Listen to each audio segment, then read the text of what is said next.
썰렁한 아재 유머, 너무 오래된 유머입니다만 필요해서 합니다.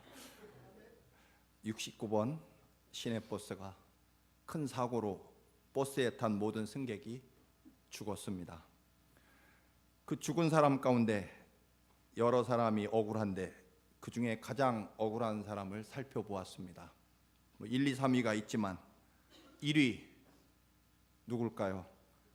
버스가 떠나가고 있는데 굳이 쫓아가서 버스를 두들겨서 아저씨 제발 태워주세요라고 버스를 어거지로 세워서 욕을 먹으며 버스를 탄 사람, 그래서 죽은 사람이 가장 억울하다, 그런 이야기입니다. 물론 2위는 69번 버스를 96번으로 착각해서 탄 사람도 억울하고요. 또는 내려야 되는데 졸다가 그만 못 내려서 다음 정거장까지 가다가 죽은 사람도 억울하고.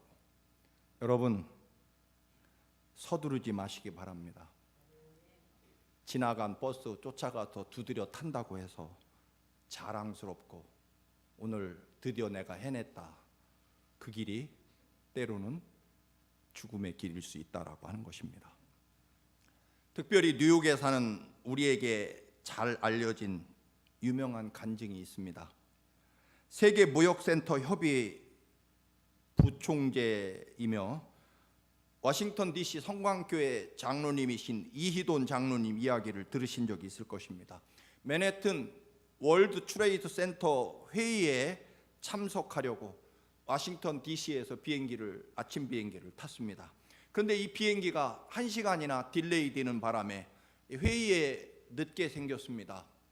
초조했는지 아니면 아침에 먹은 것이 잘못되었는지 비행기에 내리자마자 택시를 타고 가도 회의에 늦을 것 같았는데 너무나 배가 아파서 JFK 공항에서 내리자마자 화장실로 뛰어갈 수밖에 없었습니다.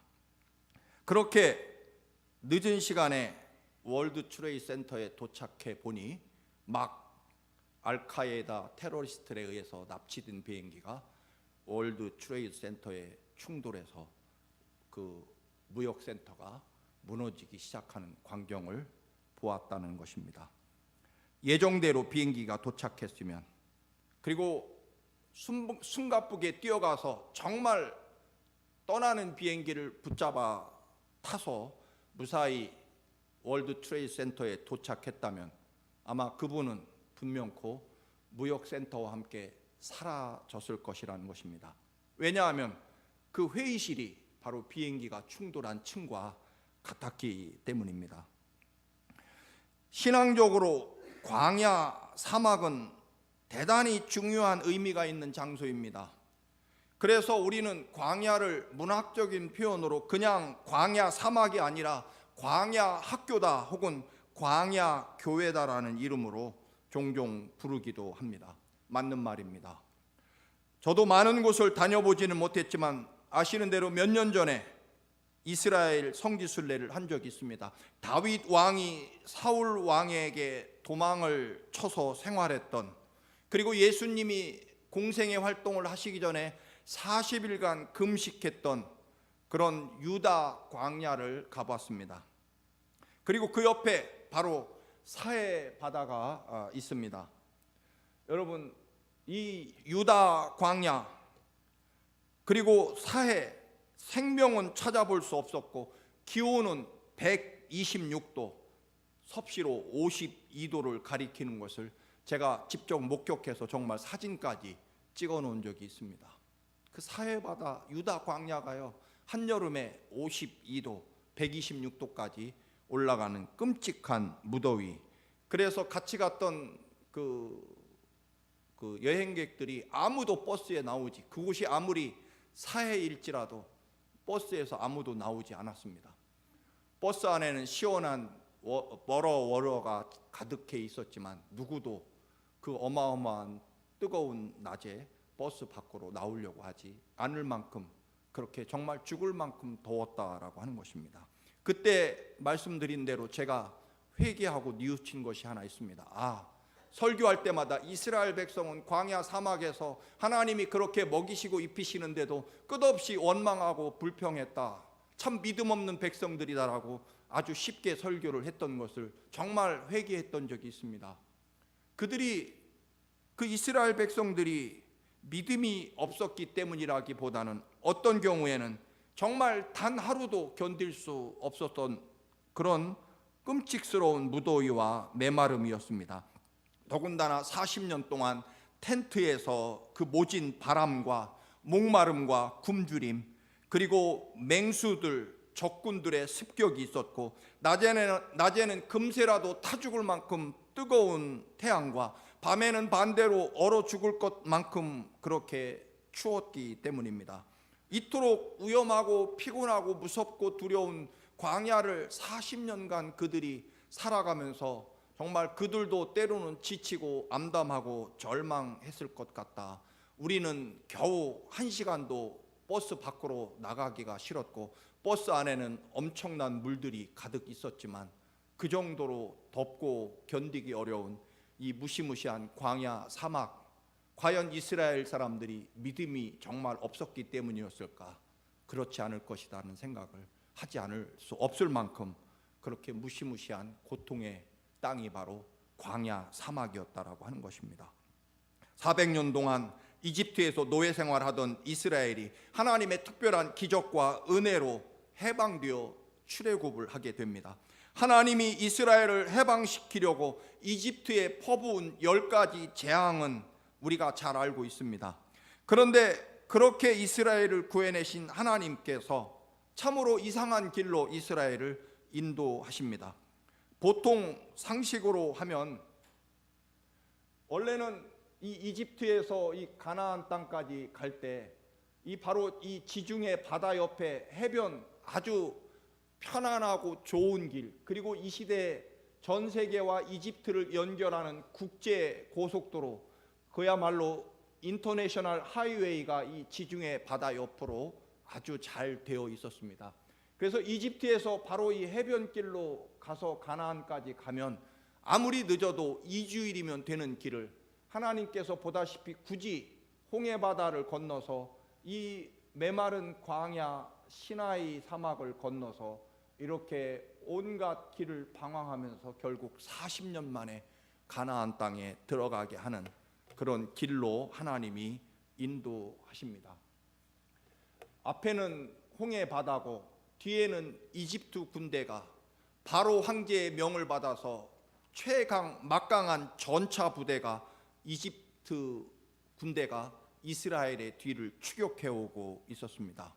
말 그대로 진퇴양난, 도간에 든 쥐처럼 그들은 절망하지 않을 수 없었습니다. 그래서 하나님이 우리를 묻을 곳이 없어서, 즉 공동묘지가 없어서 우리를 이곳으로 데리고 왔다라고 이스라엘이 밤새도록 원망하며 통곡하지 않을 수 없을 만큼 그렇게 절망적인 상황에 처하게 됩니다. 그런데 여러분, 분명한 것은요, 이 길은 하나님이 인도하시는 길이라는 것입니다. 물론 앞에는 홍해바다가 있고 뒤에는 이집트의 막강한 전차 부대가 추격해오고 있지만, 그래서 인간의 생각으로는 절망할 수밖에 없고 말도 안 되는 길로 하나님이 굳이 인도하셨지만, 인간의 생각으로는 분명 뭔가 많이 잘못돼 가고 있는 것처럼, 잘못된 길로 가고 있는 것처럼 보이지만, 여러분, 분명한 것은 우리가 다 알고 있습니다. 여기에는 하나님의 뜻이 있고 하나님의 계획과 인도하심이 있는 길이었다라고 하는 것입니다. 늘 말씀을 드립니다만, 하나님이 왜 모르시겠습니까? 하나님도 다 생각이 있고 계획이 있으셔서 굳이 10가지 재앙을 이집트에 퍼부으면서 이스라엘을 구해내서 홍해바다에다가 빠뜨릴 이유가 어디 있으시겠습니까? 상식적으로 하나님이 왜 그러셔야 될까? 여러분, 하나님이 왜 그러셔야 되겠습니까? 다 하나님의 그만한 뜻과 계획과 섭리가 있으시기 때문이다라고 하는 것입니다. 여러분, 베드로에게 왜 예수님은 깊은 데로 가서 그물을, 그것도 뜨거운 한낮에 깊은 곳에 가서 그물을 던지라고 하셨을까요? 베드로 생각에는 무더운 한낮 그 깊은 곳에 그물을 던져봐야 물고기가 잡히지도 않을 것이 분명한데 말입니다. 그런데 여러분, 그 이유가 있습니다. 주님은 깊은 곳까지 다 들여다보고 계시고 그곳에 엄청난 물고기가 들어있다는 것을 주님은 보고 계시기 때문에 깊은 곳에 가라고 말씀하시는 거죠. 주님이 어리석고 미련해서 아니면 베드로를 골탕 먹이려고 여러분 그러시겠습니까? 여러분 하나님이 종종 우리를 기가 막힌 절망과 정말 답답한 어두운 환경으로 우리를 인도하실 때가 있습니다. 우리를 골탕 먹이시려고요. 그러시겠습니까? 십자가에 아들을 대신 죽이고 그 피를 흘리며 생명으로 우리를 구해내신 아들을 죽이고 살려낸 우리들을 멸망과 또는 죽음으로 인도하시겠느냐? 어떻게 구해낸 우리들인데 말입니다. 내가 너희들을 어떻게 살려냈고 너희들을 살리기 위하여 내가 얼마나 큰 희생과 대가를 치루었는데 너희들이 멸망의 길로, 죽음의 길로, 절망의 길로 가도록 내가 내버려 두겠느냐? 그럴 수 없다는 것입니다. 내가 어떻게 너희들을 살렸는데, 내 아들 예수 그리스도를 십자가에 죽이면서 내 아들 목숨으로 내 아들 피로 살려낸 너희들을 내가 어찌 소중히 여기지 않겠느냐? 다 뜻과 계획과 섭리가 하나님 보시기에 다 준비되어 있는 거죠. 지금은 알 수 없지만 여러분, 밤새도록 물고기를 잡았는데 한 마리도 잡지 못해서 지치고 피곤한 베드로에게 배를 빌리시지 않습니까? 베드로가 가서 잠도 자고 샤워도 하고 아침밥도 먹고 잠을 자야 또 어젯밤 못 잡은 고기를 오늘 밤에 잡으러 오지 않겠습니까? 그런데 주님이 그 베드로의 배를 빌려서 한나절을 그 배 위에서 설교를 하십니다. 쏟아지는 잠과 피곤함, 배고픔을 무릅쓰고 이제 집에 가려나 했더니 예수님이 깊은 데로 가서 그물을 던지라고 하시는 것입니다. 다시 말씀드립니다. 왜요? 베드로를 축복하시려고. 그곳에 하나님의 은혜와 축복이 있으니까. 여러분 그렇지 않습니까? 늘 말씀드립니다만 여러분, 누가 더 우리를 사랑할까요? 우리 자신이 나를 더 사랑할까요? 아닙니다. 하나님이 우리를 더 사랑하십니다. 아들 예수님을 십자가에 죽게 하시면서 살려내실 만큼 우리를 사랑하시는 하나님이다 하는 것입니다. 이스라엘을 굳이 그렇게 바로와 싸우시면서 구해내서 400년 만에 구해내서 홍해바다에 빠뜨리려고 이스라엘을 구해내셨겠습니까? 아니죠. 여러분에게도 마찬가지입니다. 광야로 돌아가는 이 길은 하나님이 정하시고 계획하신 길이다라고 하는 것입니다. 여러분 잊지 마십시오. 하나님의 길은 무엇으로 가는 것입니까? 상식과 계산과 판단에 의해서 편한 길, 좋은 길, 이익이 되는 길, 그런 계산에 의해서 하나님의 길은 가는 것이 아닙니다. 하나님의 길은 언제나 하나님을 믿는 믿음으로 가는 거죠. 그런데 우리는 자꾸만 우리 사람의 계획과 계산에 의해서 가려고 하니까 이게 문제가 되는 거죠. 여러분 하나님을 믿기로 작정했으면 하나님을 믿고 하나님의 길로 믿음으로 걸어가시기를 축원합니다. 그게 우리들의 가야 될 길이고 방법입니다. 여러분 주님께서 그러면 오늘 굳이 빠른 길이 있음에도 왜 더 멀고 험한 길로 돌아가게 하셨을까? 오늘 본문 17절 말씀 비추어 주시기 바랍니다. 17절 말씀.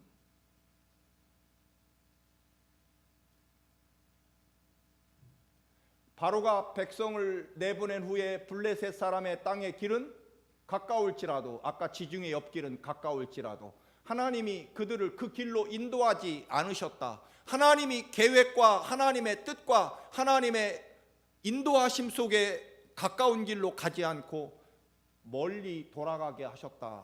하나님이 다 생각이 있으시고 계획이 있으셔서 돌아가게 하셨다는 것입니다. 어쩌다가가 아니고요, 길을 잘못 들어서가 아니고요. 이는 하나님의 말씀하시기를 이 백성이 전쟁을 하게 되면 마음을 돌이켜 애굽으로 돌아갈까 하셨음이라. 그러므로 하나님이 홍해의 광야 길로 돌려서 홍해 바다 앞길로 돌고 돌아서 백성을 인도하셨다. 그냥 간 것이 아니라 하나님이 계획하시고 인도하셨다라고 하는 것입니다. 여러분, 여러분의 삶의 길도 절대로 그냥 우연히 혹은 내가 아닙니다. 하나님의 철저한 계획과 섭리 가운데 여러분이 인도되고 계심을 믿으시기 바랍니다. 그래서 우리는 모든 것이 하나님의 은혜이고, 우리는 어떤 조건과 형편, 비록 홍해바다의 절망스러운 환경에서도 우리가 부를 노래는 딱 한 가지입니다. 하나님 감사합니다. 하나님 믿습니다. 그것이 우리가 부를 오직 한마디의 노래일 뿐이다라고 하는 것입니다. 주님께서 빠른 길, 그 지름길, 그리고 인터내셔널 하이웨이를 굳이 마다하신 이유는 이미 그 좋은 길에는 누군가가 지키고 있는 거죠. 누굽니까? 그 당시 최고의 철기 문명, 이미 강철로 무장한 블레셋 사람들이 그곳을 지키고 있기 때문입니다. 이스라엘은요 400년 노예 생활을 하느라 한 번도 전쟁을 해본 적도 없고요, 군대에 가서 훈련해 본 적도 없는 노예로 산 백성들이기 때문에 어찌 이스라엘이 블레셋과 전쟁을 할 수 있겠습니까? 결국 두려움에 사로잡혀 이집트로 다시 도망칠 수밖에 없기 때문에 하나님이 이스라엘을 돌려서 광야길로 인도하신다. 나보다 나를 더 잘 알고 계시기 때문에 말입니다. 인생의 힘든 길을, 어두운 길을 걸어가야 될 때가 있을 것입니다. 그때 여러분 이렇게 꼭 고백하시기 바랍니다. 나보다 나를 더 사랑하시고 나보다 나를 더 잘 알고 계시는 주님께서 내게 최고의 길을 준비하시리라. 그래서 여러분 끝까지 주님을 믿고 가시기 바랍니다. 저는 그럴 것입니다. 하나님 나라 갈 때까지 그 어떤 환경과 조건에서도 주님의 인도하심 그 길로 갈 것입니다. 끝까지 갈 것입니다. 홍해바다로 인도하실까요? 왜요? 홍해바다를 갈라서 그곳에 길을 준비해 놓으셨기 때문에 지금은 홍해바다에 덮여서 바닷속에 만들어지는 하나님의 구원의 길을 인간의 눈으로는 볼 수 없기 때문에 오직 하나님을 믿는 믿음으로만 그 길을 걸어갈 수 있기 때문에 하나님이 홍해바다로 굳이 인도하신 것은 하나님이 다 생각이 있고 계획이 있으셔서 그 홍해바다 앞으로 인도하신 것입니다. 왜 물도 없고 먹을 것도 없고 죽음의 땅 광야길로 인도하실까요? 하나님이 그곳에 만나를 내리셔서 이 인류 역사상 그 누구도 먹어본 적이 없는 하나님이 아침마다 차려주시는 하나님의 밥상을 먹게 하시려고 광야로 먹을 것 없는 곳으로 인도하시는 거죠. 마실 물 없는 곳, 하나님이 바위 속에서 생수를 품어 올리셔서 먹이시려고 그곳으로 인도하시는 것 뿐입니다. 여러분, 홍해바다로 굳이 광야길로, 먼 길로, 무서운 길로 돌아가게 하는 것은 누구 때문일까요? 하나님 때문에 아닙니다. 사실은 우리들의 연약함 때문인 거죠. 아직은 그 하이웨이로 갈 만큼의 운전 실력이 안 되는 거죠. 그냥 아직은 운전면허 이제 따서 연수하면서 이 로카를 벌벌벌 떨면서 가야 될 운전 실력인데 어떻게 하이웨이를 100마일로 달리는 하이웨이를 갈 수가 있겠습니까? 우리가 광야길로 돌아가게 하는 것은 하나님이 우리를 사랑하시고 우리를 생각하셔서 우리 때문에 돌아가시는 거죠. 여러분, 단순히 거칠고 메마른 곳이 아니라 성장할 때까지, 든든히 믿음 위에 설 때까지 믿음을 가르치는 광야 학교로 하나님이 이스라엘을 인도하신 것이고, 거기서 더 하나님을 믿는 믿음이 자라도록 훈련시키는 광야 교회로 하나님이 인도하셨다는 것입니다. 여러분, 절망과 때로는 어두움과 답답함 속에 여러분 계실 때가 있습니까? 하나님이 나를 절망과 고통 가운데 인도하신다라고 고백하지 마시고요. 하나님이 지금 나를 광야 학교에 혹은 광야 교회에 나를 인도하고 계시고 나를 지금 훈련시키시고 가르치고 계시는구나. 그렇게 고백하면 그 고백대로 이루어질 줄로 믿습니다. 말대로 되기 때문에요. 절대로 원망과 불평은요, 어떤 생명과 축복도 가져오지 못합니다. 더 망하게 할 뿐입니다. 아무리 힘들고 어려워도요, 우리에게 희망은 하나님을 믿는 믿음, 그것이다라고 하는 것입니다. 그래서 신명기 8장 2절 말씀입니다. 신명기 8장 2절 말씀. 내 하나님 여호와께서 이 40년 동안에 네게 광야 길을 걷게 하신 것을 기억하라. 이는 너를 낮추시며 너를 시험하사 네 마음이 어떠한지 그 명령을 지키는지 지키지 않는지 알려 하심이라. 3절 말씀은 같이 읽겠습니다. 3절 시작. 너를 낮추시며 너를 줄이게 하시며 또 너도 알지 못하며 내 조상들도 알지 못하는 만나를 네게 먹이신 것은 사람이 떡으로만 사는 것이 아니요 하나님의 입에서 나오는 모든 말씀으로 사는 줄을 네가 알게 하려 하심이라. 광야는 학교입니다. 교회입니다. 하나님의 더 성숙하고 위대한 믿음의 훈련을 받고 믿음의 교육을 받는 광야 학교, 광야 교회로 여러분의 삶에 주어진 어려움과 시련도 여러분이 하나님이 나를 지금 훈련시키고 가르치시는 광야 학교, 무엇을요? 하나님의 말씀으로 살아갈 수 있게 나를 성장시키기 위해서 그곳으로 굳이 인도하신다라고 하는 것입니다.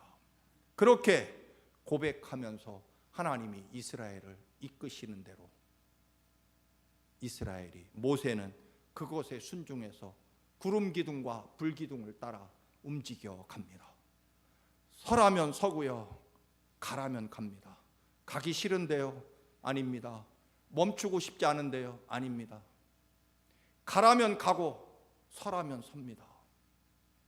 여러분, 그런데 또 하나 특별한 것은요, 350년이나 지난 요셉의 유골, 요셉의 해골 뼈를 무덤에서 찾아서 그들은 그 요셉의 해골 유골을 들고 가나안 땅을 향해 갑니다.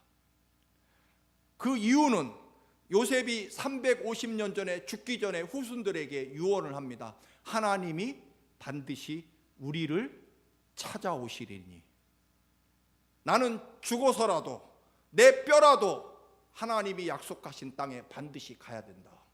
너희들은 이 땅을 떠날 때 내 유골을 꼭 내 뼈를 가지고 가라. 뼈라도 하나님의 약속하신 땅에 묻히고 싶다는 것입니다. 또 하나는요, 반드시 잊지 말아라. 너희들이 이곳에서 영원히 살 것이 아니라, 너희들이 이곳에서 사는 것이 아니라 하나님이 찾아오시면 너희들을 이 땅에서 이끌어내어 하나님의 약속의 땅에 너희들을 인도하실 것이다. 반드시 그렇게 될 것이다. 여러분, 창세기 50장 25절에 그렇게 말씀합니다.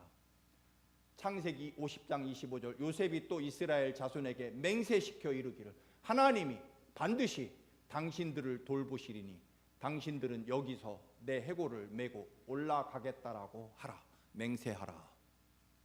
왜 그럴까요? 하나님은 반드시 약속을 지키시기 때문입니다.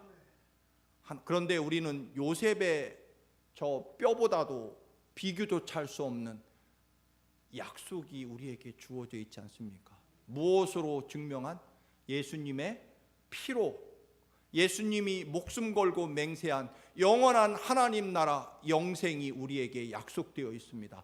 반드시 이루어질 것이고 반드시 우리는 그곳에 도착할 것입니다. 요셉은 자기의 뼈를 가지고 맹세했지만, 여러분, 하나님께서는 아들 예수 그리스도의 피로 맹세하고 약속하십니다. 내 아들 목숨을 걸고 너희들을 사랑할 것이고 너희들을 결코 버리지 않을 것이고 너희들을 위해 영원한 하나님 나라 영생을 준비해 놓고 있다. 내 아들 목숨과 피를 걸고 맹세한다는 것입니다. 반드시 이루시겠다는 것입니다. 그 맹세를 걸고 하나님이 이루실 그 약속을 바라보면서 우리는 하나님이 어디로 우리를 인도하시든 하나님의 은혜와 계획과 섭리 가운데 있음을 믿고 전적으로 하나님을 믿는 믿음의 길로 가다 보면 우리의 입에서는 감사와 찬양밖에 나올 것이 없는 거죠. 왜냐하면 단 한순간도 하나님은 우리를 인도하시지 않는 날이 없기 때문입니다. 구름 기둥과 불 기둥으로 친히 인도하신다. 불 기둥과 구름 기둥의 구름의 특징이 있죠. 구름이 가는 길이 정해져 있습니까? 정해져 있지 않습니다. 어디로? 바람 부는 대로. 구름은 움직이고 불기둥도 마찬가지죠. 사람들이 정해놓은 편하고 좋은 길, 정해진 길, 상식적으로 가는 그 길이 아니라 하나님의 역사와 인도하심은 우리들의 상식과 계획과 우리들의 지식 안에 들어있지 않다라고 하는 것입니다. 하나님은 우리의 과거도 우리의 현재도 우리의 미래도 다 보고 계시기 때문에 가장 선하고 아름다운 길로 우리를 인도하십니다. 때문에 여러분, 하나님이 우리를 인도하시는 방법이 있습니다. 구름과 불기둥이죠. 그것은 아까 말씀대로 우리가 알고 있는 그런 길과 다릅니다. 하나님의 계획과 뜻대로 움직여지는 구름과 불기둥, 그 길입니다. 하나님이 우리를 인도하시는 방법에 우리는 따라갈 것입니다. 하나님이 인도하실 때 우리는, 하나님이 구름 기둥을 움직일 때 우리는 따라갈 것입니다. 하나님이 멈추라 하면 멈출 것이고 하나님이 가라고 하면 가실 것입니다. 어디로요? 하나님이 이끄시는 길로. 여러분, 하나님이 인도하시는 방법을 따라가시기를 바랍니다. 내 방법 말고요. 하나님이 가라고 하실 때 가시기 바랍니다. 그리고요, 하나님이 인도하시는 길로 걸어가시기 바랍니다. 내가 지나가는 버스 쫓아가서 두들겨 그 버스 탄다고 해서 승리했다고 기뻐하는 것도 잠시일 수 있다라고 하는 것입니다. 비행기 꼭 급하게 정말 떠나기 1초 전에 탔다고 해서 그게 꼭 기쁜 일이 아닐 수 있다라고 하는 것입니다. 하나님이 같이 계시고 하나님이 계획하시고 하나님이 정하시고 하나님이 인도하시는 길, 그것은 단 1초도 변함없습니다. 그래서 구름과 불기둥이 있는 거죠. 그것은요, 특별히 우리가 가보지 않은 길, 때로는 절망스럽고 캄캄하고 어두운, 그 누구도 함께하지 않는 두렵고 무섭고 외로운 길일 때가 있습니다. 그러나 하나님은 절대로 우리의 손을 놓지 아니하시고 그곳에 그럴 만한 하나님의 사랑과 계획이 그곳에 꼭 있기 때문에 당신의 목숨을 걸고 구원한 우리, 당신의 보혈의 피로 구원한 우리들을 굳이 그 어려운 고난과 시련의 길, 외로움과 절망의 길로 인도하시는 것은 그것을 통해서 더 놀랍고 위대한 하나님의 축복이 그곳에 준비되어 있기 때문임을 믿고, 여러분, 우리는 어떤 조건에서도 감사하고 기뻐하시기를 축원합니다. 모래 위의 발자국이라는 아주 유명한 그런 시가 있죠, 여러분. 무슨 내용입니까? 어떤 사람이 꿈을 꾸었습니다. 하나님과 함께 해변의 길을 걷고 있습니다. 뒤를 돌아보니 발자국이, 두 사람 발자국이 나란히 모래 위에 찍혀 있습니다. 가만히 보니 하나님이 나와 동행하시고 언제나 나와 함께 하시는 발자국이었습니다. 근데 잠시 후에 또다시 뒤를 돌아보니 이번에는 발자국이 한 사람밖에 없습니다. 가만히 살펴보니 그 발자국이 하나밖에 찍혀 있지 않는 그때는 내 인생에 가장 절망스럽고 고통스럽고 누구도 나를 위로해 주는 사람이 없는 정말 최악의 어두움과 절망의 시간, 그 기간이었음을 알게 됩니다.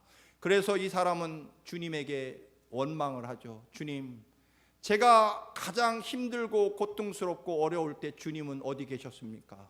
왜 함께 하시지 않았습니까? 주님의 대답을 여러분 다 알고 계시죠. 사랑하는 아들아, 나는 너를 단 한순간도 사랑하지 않거나 버린 적이 없다. 네가 너무나 슬퍼하고 고통스러울 때 나는 너를 안고 걸었기 때문이다. 그래서 모래 위에 발자국은 내 발자국 하나밖에 없는 것이다. 나는 종종 하나님을 잊고 살아가지만 여러분, 하나님은 다 여전히 우리를 사랑하고 계십니다.